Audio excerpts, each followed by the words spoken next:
Video, we're going to be describing proportions and solving proportions, and then we'll be able to use some proportions to solve for some unknown measures in some similar figures. So let's first start off by figuring out what a proportion is and how we can use it. Proportion is two equal ratios. Anytime we have ratios that could be described as equal, we describe that as a proportion. So 1 to 2 is the same as 3 to 6, which would also be true that it's the same as 10 to 20, 25 to 50, and so on. Any equivalent ratio. What we're going to end up doing is solving for one of these missing pieces in one of our ratios. Before we do that, let's write proportions three different ways, or be able to interpret them if they're written for us this way. Similar to ratios, we can write proportions in fraction form. We could also change that to word form by taking that fraction bar and changing it to the word to, to. So this is A to B, which is the same as or equals C to D. Lastly, we could write that in colon form by just changing the word to a colon. We read it the exact same way. A to B is equal to C to D. There is a mathematical strategy to solving proportions if we have a missing term in them. Sometimes it's called cross multiplying. I like to describe it more as diagonally multiplying though. We're going to do what are called cross products or diagonal products. Looking diagonally, we can multiply the two values. So A times D is one cross product, and B times C is the other. By doing that, we get rid of our fraction, and we just have this A times D equals B times C. To solve for D, which is the question here, we would undo this multiplication and divide by A, canceling A, and leaving D, which is what we want. So D is equal to the product of B and C divided by A.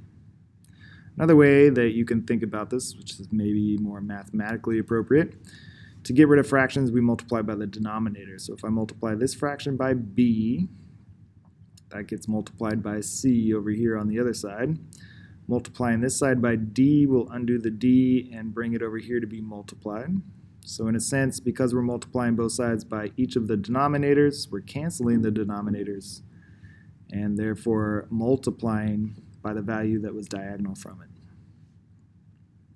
This pattern is also always true. If I'm solving for a piece of a proportion, you know it's going to be the product of the piece that you are not involving diagonally. So because we're solving for D,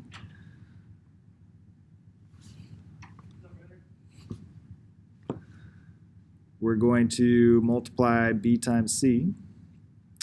Because we're solving for D, we want to get rid of A, so we're going to divide by that other number right there.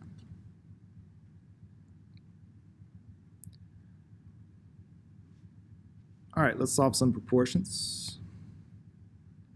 Because they're not written in fraction form, it would be best case if we could multiply in a fraction form rather than this word or colon form. So rewriting 3 to 4 as a fraction, rewriting x to 8 as a fraction. Cross multiply, we got 4 times x. There's one cross product. The other cross product is 3 times 8. So we have 4x equals 24. Divide both sides by 4 and we get x is 6. If you have a simple proportion such as this, where you can easily come up with a multiplier to make it equal, well, you could do that as well. You could ask yourself, 4 times what is 8? Well, 4 times 2 is 8. So do the same thing to the top. 3 times 2 is 6. Also take a look at our pattern right here. We said that if we're solving for a missing or unknown value, multiply the other diagonals and divide by the number that was part of that diagonal that you were solving for. So 3 times 8 divided by 4. Not so easy when we have more complicated proportions. In this case, cross multiplying is certainly preferred. Rewriting this complicated proportion in colon form, and rewriting it in fraction form also probably helps.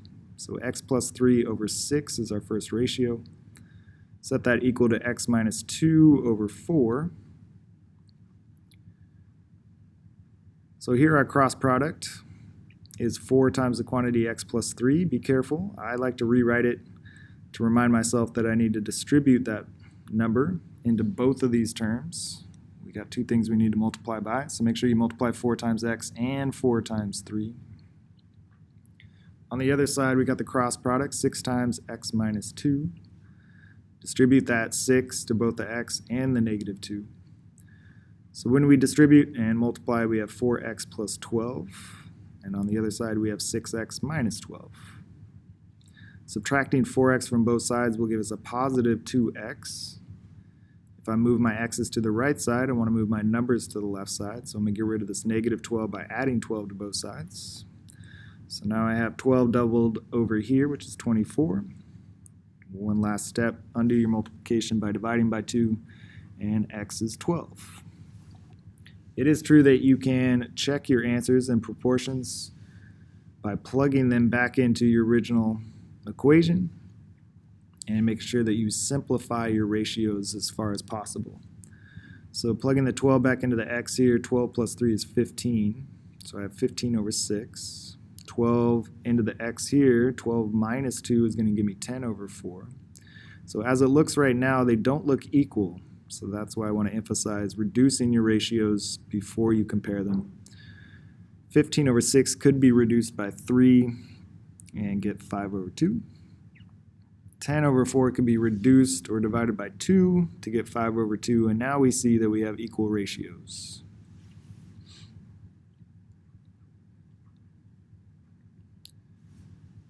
We can also interpret word problems and solve using proportions. So let's go ahead and read through this example and see if we can find some ratios in these words. Players on a basketball team make on average 3 out of 5 shots. So hopefully you recognize there's a ratio. We make 3 shots out of every 5 that we take. So I'm going to set that up as a ratio. And I do like to label my pieces, especially on word problems. Mostly because of when I write my next ratio, I want to make sure that corresponding parts are in the same spot. So I want to make sure that if I'm talking about shots made on top, I keep that pattern going for both ratios. Shots taken, I'm writing them on the bottom, make sure it repeats for both. You don't want to mix it up, it doesn't work that way. After a game where the team took 74 shots, how many did they make? So we want to solve for how many they made. We'll substitute a variable in that spot. Out of 74 shots that they took. Now we got a proportion we can cross multiply. Cross product here is 5 times x, that's 5x. 3 times 74 will be the other cross product. 3 times 70 is 210, and 3 times 4 is 12, so that adds up to 222. Dividing both sides by 5. 5 goes into 240 times. Or you could think 5 goes into 22 here 4 times with 2 left over. So it's going to go into another 22 4 times. And then that's just going to keep repeating. So we got 44.4 one more time. Or you could do it on your calculator. Because we are talking about a real life event here, we're taking shots of a basketball, we can't have a decimal value. There's no such thing as 4/10 of a basket being made. So we're going to round down and just approximate it at 44 shots.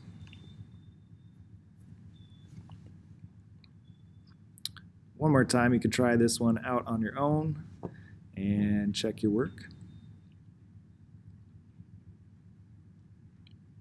This one's a little tricky in that we're given 2 different units of time. Typically with ratios or proportions, we want to have the same units. That'll make our math work. During a cheeseburger eating contest, you ate 1 cheeseburger every 15 minutes. So there's our first ratio. How many cheeseburgers did you eat during 3 hours? So because we have minutes and hours, let's convert to the same. You could choose to convert 15 minutes into hours. That would be a fourth of an hour, so 0.25, and then you could use that. Or in this case, I chose to convert to minutes, just so I don't have to work with decimals. 3 hours would be 180 minutes because there's 60 minutes in every hour, so 60 times 3 is 180. Now that we have the same units, we're allowed to do our math. Let's cross multiply. We got 15x is one cross product, 1 times 180 is the other. So 15x equals 180. Let's divide by 15 and find out that we ate 12 burgers. All right, let's see how we can use proportions in dealing with similar figures. First of all, let's define what it means to be similar. There are 2 tests that you need to do to determine if 2 figures are similar. You need to make sure that corresponding angles are equal or congruent. And you need to make sure that corresponding sides are proportional, meaning that they are equal ratios. So in this first example, we can see that we have congruent markings in our corresponding angles, so we know that corresponding angles are the same. Now let's just make sure that we compare corresponding side lengths and get equal ratios when we do it. We can compare the bottoms first, that's 1 to 2. The left side here, compare 5 to 10, that's an equal ratio, still 1/2. Comparing the right sides, 2 to 4, still an equal ratio. And the bottoms, 3 to 6, another equal ratio. So because all the side lengths have equal ratios, we say they're in proportion, and we checked off our second rule. Over here in part B, comparing the lengths that correspond, the left side 7 to 21, and the right side 10 to 30. Well, that's an equal ratio, that's just 1 to 3. And the bottoms 8 to 24 is our last one that's also equal. So all of the side lengths are equal in ratio, we say they're in proportion. As it turns out, if corresponding sides are proportional, that'll make corresponding angles congruent, but it's not necessarily true to say the converse of that, which is that if corresponding angles are congruent, then side lengths are automatically proportional. That's not necessarily true. So be careful there. Because we have 2 similar triangles, we can complete what's called a similarity statement, similar to a congruency statement, in that we want to match up corresponding parts. So what corresponds with D is R, what corresponds with F is Q, and what corresponds with E is S.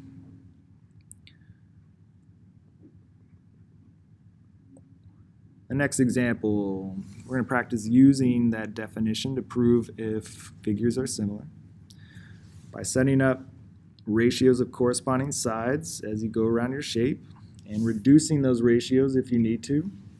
You can determine whether we have proportional parts. Another way you could do it is create the decimal form of this fraction and compare those decimal values. They should all be equal. So this set of figures, definitely similar. We got proportional corresponding parts. Over in this triangle, comparing the left sides and comparing the right sides, we see equal ratios, but when we start to compare the bottom, we see that that is not an equal ratio. So no, those triangles are not proportional and they're not similar.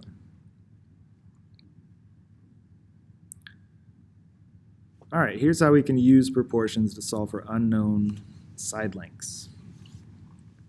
Given that 2 figures are similar, we know that their side lengths should be in proportion. So we'll be able to solve using a proportion. First, we're going to set up a scale factor. Scale factor is comparing any 2 corresponding sides that you know. So your job is to find 2 corresponding sides that we know the values of. We can see that we know the values of the left sides here. So setting up a ratio comparing those 2 sides, I chose to compare the smaller triangle to the bigger one. You can flip that if you want. So the scale factor, when we reduce it, would be 2 to 3, or comparing big to small, that would be 3 to 2. Using that scale factor, we're going to set the scale factor equal to more ratios of corresponding sides. We know that all of the ratios of the sides should be the same, so that's essentially what we're setting up. Set your scale factor equal to a ratio of two other corresponding sides. For example, the bottoms, x to 9. Notice that I kept the pattern going where I was comparing the smaller values to the bigger values. So I got to keep that going in my second ratio. Cross multiply to solve, we get x is 6. Do the exact same thing to solve for y. Start with your scale factor. Set it equal to the ratio of corresponding sides involving y. So let's say 7 to y. Cross multiply and solve. We get 10.5. When we talk about angle measures, remember that corresponding angles are congruent. They're not in proportion, they're the same. So figure out what corresponds with angle P. In the name, it says that S corresponds. Measure of angle S is 86, so the measure of angle P must be the same. As it turns out, perimeters are also in the same proportion. So let's see if that's true. The perimeter of triangle STV is 6 plus 4 plus 7. Add up all the side lengths. Get 17.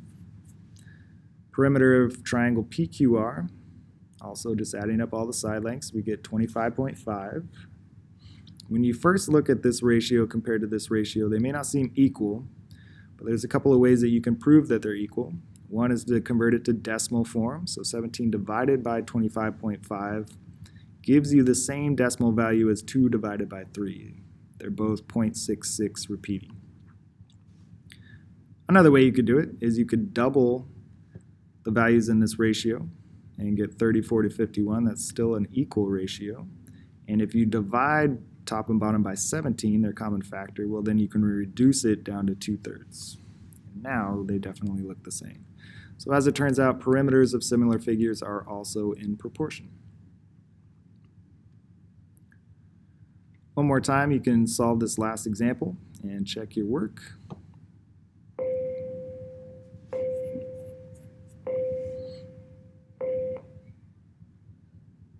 Setting up your scale factor.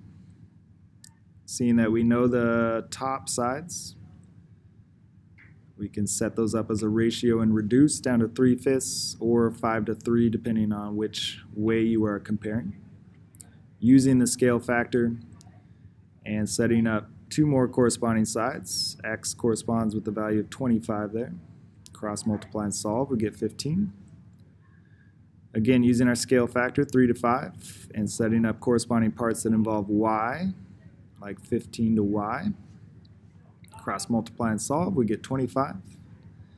Finding the angle measure of angle M, we look in our names here. What corresponds with angle R is angle M, so they must have the same measure. They both measure 115 degrees. Two more kind of challenge questions here. If you choose to do them, go ahead. One thing I would suggest in this example is separate your triangles. Be sure not to say that the side length of the bigger triangle is not just 9, it's 9 plus 3 here, so 12. The other side length is 12. And again, on the bottom, make sure you don't say the side length is 15, it's whatever x is plus 15. Now that we've separated and written the correct side length values, now it's pretty easy to compare corresponding parts and solve for your unknown measures there. Lastly, the trick here, we're not given any corresponding pieces, but what we are given is perimeters. So since we know that the perimeters also are in proportion, we can set the perimeters equal to our first scale factor or our ratio there, and we can use that ratio to then find our unknown lengths. All right, so good luck solving proportions and then being able to use proportions for applications such as solving for unknown side lengths in similar figures.